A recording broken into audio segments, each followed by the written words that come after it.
Guys, আসসালামু আলাইকুম। আপনারা সবাই কেমন আছেন? আশা করছি সবাই খুব ভালো আছেন। আলহামদুলিল্লাহ, আল্লাহর রহমতে আমিও খুব ভালো আছি। তো চলে এলাম স্পেশাল খয়রা মাছের রেসিপি নিয়ে। তো খয়রা মাছ খেতে খুবই ভালো লাগে, কিন্তু প্রচণ্ড কাঁটা। কিন্তু কাঁটার যে মাছে দেখবেন কাঁটা, সেই মাছের টেস্ট কিন্তু বেশি ভালো থাকে। তো আমি এখানে 4 পিস খয়রা মাছ নিয়ে নিয়েছি। দিয়ে লবণ, হলুদ আর সামান্য একটু লঙ্কা গুঁড়ো মাখিয়ে নিচ্ছি। তো মাছগুলোকে প্রথমে আমি ভেজে নেব। তো পরিমাণ মতো তেল গরম করে নিয়েছি। তারপরে আমি মাছগুলো এক এক করে দিয়ে দু পিঠটা লাল করে ভেজে নেব, এপিট ওপিট করে।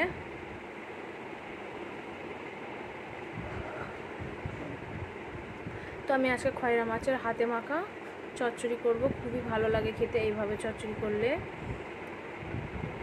তো খুবই সহজে রেডি হয়ে যাবে, 3 থেকে 4 মিনিটেই রেডি হয়ে যাবে এই মাছের রেসিপিটা। খুবই ভালো লাগবে গরম গরম ভাতের সাথে। তো দেখুন, এই মাছগুলো অনেকটাই নরম, তাই খুব বেশি কড়া করে ভাজা চলবে না।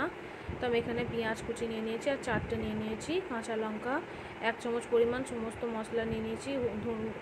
ধনিয়া গুঁড়ো 1 চামচ, জিরে গুঁড়ো 1 চামচের একটু কম, হলুদ গুঁড়ো 1 চামচের একটু কম, আদা রসুনের পেস্ট 1 চামচ আর লঙ্কা গুঁড়ো 1 চামচ, 4টে কাঁচা মরিচ নিয়ে খুব ভালোভাবে মশলাটা আমি হাত দিয়ে মেখে নিচ্ছি। দেখুন, হাতে মাখা এই চচ্চড়ির দারুণ টেস্ট আসে, খুবই ভালো লাগে খেতে। তো সমস্ত মশলা দিয়ে আমি খুব ভালো মতো হাতে করে মেখে নিচ্ছি। দেখুন,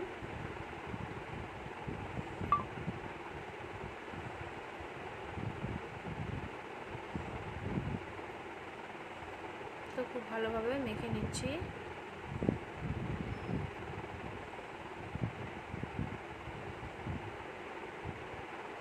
তারপর দিয়ে দেবো 1 চামচ মতো এখানে তেল। আমি এখানে সাদা তেলে দিচ্ছি, সরিষার তেল আমার কাছে এখন এই মুহূর্তে নেই, তার জন্য সাদা তেল দিচ্ছি। তো আপনারা যদি পারেন তো সরিষার তেল দেবেন। চচ্চড়িতে সরিষার তেল দিলে বেশি সুন্দর টেস্ট আসে। তো দেখুন, আমি খুব ভালো মতো মেখে নিচ্ছি। এবার পরিমাণ মতো পানি অ্যাড করব। তো দেখুন, আমি এতটা পরিমাণের পানি অ্যাড করে দিয়েছি। এবার ঢাকনা বন্ধ করে বসিয়ে দেবো 2 মিনিটের মতো।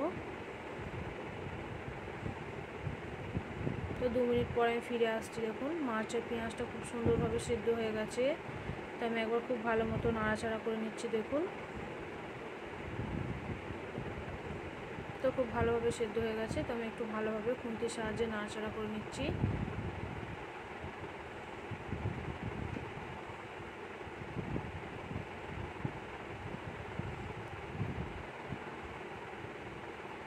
পেঁয়াজগুলো যাতে গলে যায় তার জন্য এরকমভাবে একটু নাড়াচাড়া করে নিচ্ছি আমি।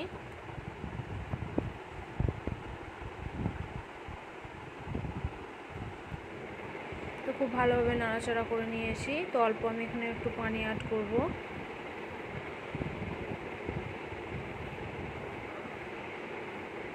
তো অল্প একটু পানি অ্যাড করছি আমি এখানে। তারপর দিয়ে দেবো ভেজে রাখা মাছগুলো। ঝোলটা ফুটে ওঠার পর ভেজে রাখা মাছগুলোকে আমি দিয়ে দেবো। তো দেখুন,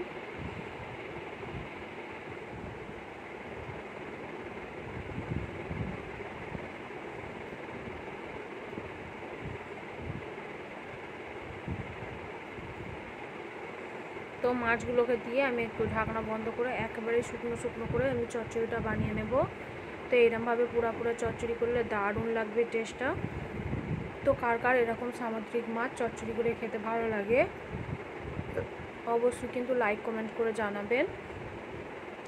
আমার তো এইভাবেই চচ্চড়ি খেতে ভালো লাগে, তাই আমি বারবার এইভাবেই চচ্চড়ি করি। তো আপনাদের কেমন লেগেছে অবশ্যই লাইক কমেন্ট করবেন। আমার চ্যানেলে নতুন হয়ে থাকলে চ্যানেলটিকে সাবস্ক্রাইব করে রাখবেন। আর আপনাদের কাছে একটাই অনুরোধ, সবাই প্লিজ একটা করে লাইক দেবেন। আমার রেসিপিটা কেমন লেগেছে যদি ভালো লাগে বন্ধু বা আত্মীয় স্বজনদের মাঝে শেয়ার করে দেবেন।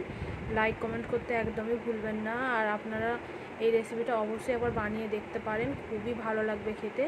গরম গরম ভাতের সাথে এই মাছের চচ্চড়িটা দারুণ লাগবে, আর কিছুই দরকার লাগবে না। এটা হচ্ছে খয়রা মাছ। খয়রা মাছের এরকমভাবে চচ্চড়ি বানালে দুর্দান্ত লাগে। তো আপনারা কেমনভাবে বানান